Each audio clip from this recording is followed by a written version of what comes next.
Well, hello! Mwah, mwah, mwah, mwah. Welcome to the Magical Mystery School, and thank you so much for coming back. Well, I want to do just a couple of public service announcements before I get started, and that's just basically watch out for scammers. I am not on anything but YouTube. I'm not on WhatsApp, Instagram. I will never contact you and ask you, say, because I've actually gotten these where someone says, so and so has a message for you. I have no messages. The only way I will talk to you is through the comments, so or communicate with you. So just keep that in mind. Don't fall for anything like that. Just remember, I'm not monetized or anything at this point. So just like and subscribe, and I love you guys. Okay, so let's start. We're going to do Astrology Lesson 9 today. Okay, so what we've been going over basically so far is what I would call is kind of like the ABCs of astrology. We've been learning all of our glyphs and how all that, how that works, and the names of things. So here's all of our signs and the houses and all their elements, and then their ruling planets here. Get this straight on the camera here. And then here we went through all of our planets and the glyphs for those. So just remember that this first bit here, we're just, like I said, doing the ABCs, and now we're going to start putting the letters together to make words, then sentences, paragraphs, and ultimately the story of your chart. So chart interpretation is what we're kind of starting to get. We're going to start looking at the whole chart as a whole now. And just remember, I'm just going to be showing you one way to go about doing it. There's tons of different ways, and hopefully you'll, just like using a cookbook recipe, now that you're starting to get all the pieces on that recipe together, you'll start, once you've done the cooked it a few times yourselves, you'll start to say, well, I like doing it better this way, and you'll find your own way to do your chart. So I'm just going to present kind of one way, the way I kind of start looking at a chart. Okay. Oh, and remember, when we look at our chart, the three most important things we start with is rising sign. That's your personality, right? Your sun sign. That's your conscious, who you are, what you're, it's really what you're going towards in your life, what you want to be the most. Your rising sign is just kind of who you are. Remember, that's who people meet when they first meet you. And then your moon sign is who you are inside, who you are at home, who you are with your closest friends and family, and that sort of thing. Okay, so I'm going to just put you on pause for a second and pull you down so we can look at a chart together. Bye. Okay, so here we go. Now here's just our generic chart. Just Aries on the first house, Libra on the seventh house cusp, with our strong horizon line. So remember, this is the sign. This is just generic. But when the moment that you're born, whatever zodiac sign that's coming up over the horizon is your rising sign, or it's also called the ascendant. Just like this one's called the descendant. And then we have our medium coil, our vertical axis, and this is the midheaven up here, and the nadir down here in the middle of the night. So remember, we actually walk into this chart like this, okay? And then we're facing into the chart like this.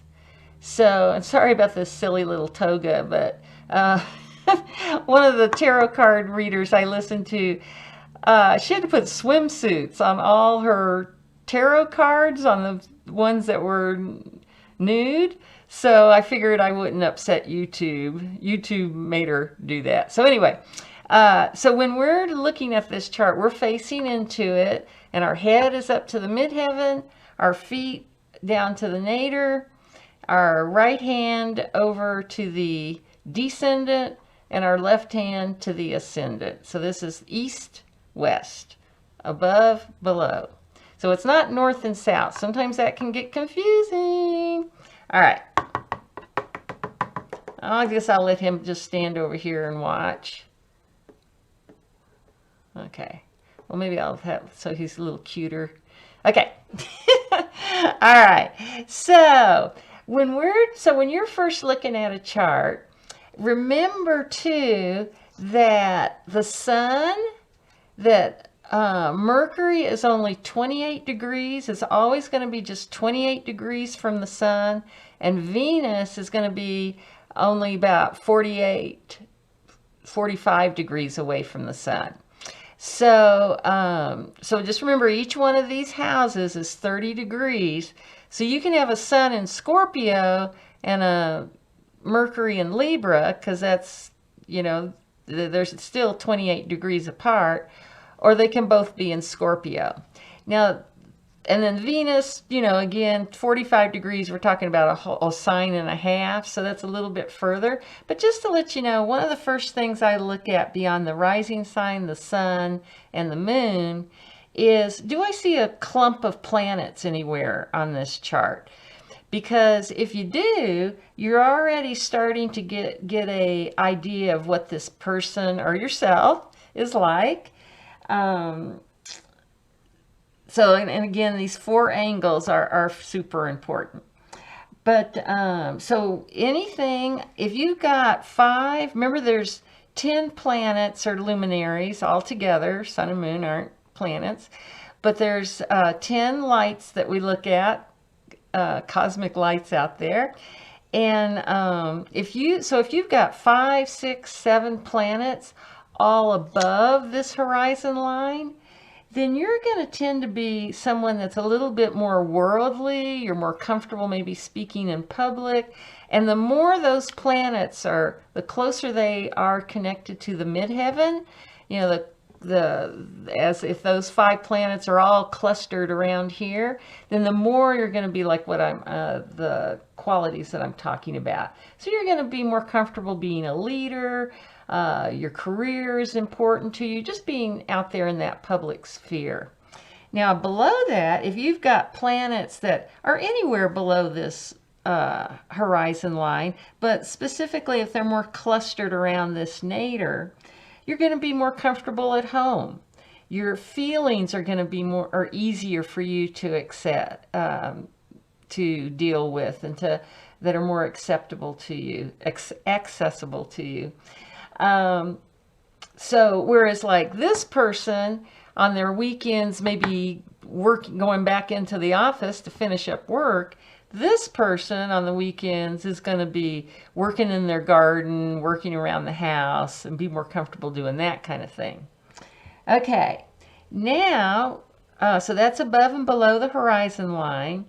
Now, if you're on the eastern side, if you've got more planets anywhere on this to the eastern side of the chart, you tend to be someone that's more, I know my destiny. I can create my own destiny.